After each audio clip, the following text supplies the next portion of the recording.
Today I want to talk to you about our drive system on my baler, give you some pointers and some information about it. So, connected to my tractor PTO, I have a constant velocity PTO shaft, which allows my baler and tractor to move freely along the terrain. Coming back on my PTO shaft, I go into an adjustable center carrier bearing.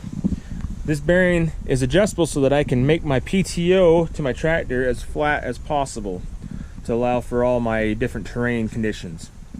Moving up from my center carrier, I go into a 12-inch adjustable slip clutch, also protected by a shear bolt, into my large diameter flywheel.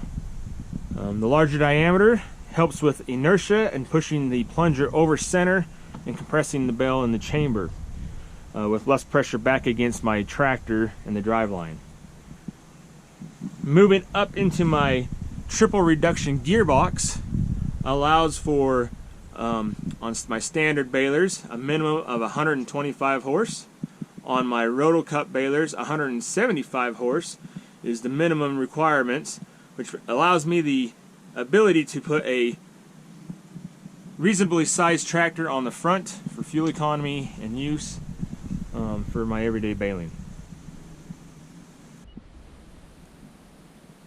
On my flywheel assembly, we have one point of protection, which is my flywheel shear bolt. If this bolt breaks for any reason, all I need to do is line up the hub and the flywheel and replace that bolt. My second point of protection on my big square balers is our stuffer shear bolt. To access that, I would raise my twine door, then open up my safety protection shield here, and access my stuffer shear bolt. The shear bolt protects my pre-compression chamber. So if I overload this pre-compression chamber, it will break this stuffer shear bolt, allowing the fork to pull out of the material. When that happens, this rod gets pushed up and triggers this sensor, which gives me an alarm on my monitor. A third point of protection for my big square balers is our Knotter drive shaft protection. I have my stuffer gearbox. My stuffer gearbox drives my Knotter stack assembly, and we have a third point of protection protecting that Knotter and my needles from a collision. If this stuffer bolt breaks, the baler needs to be retimed. There's 3 timing marks that need to be lined up, and we will address that in another video.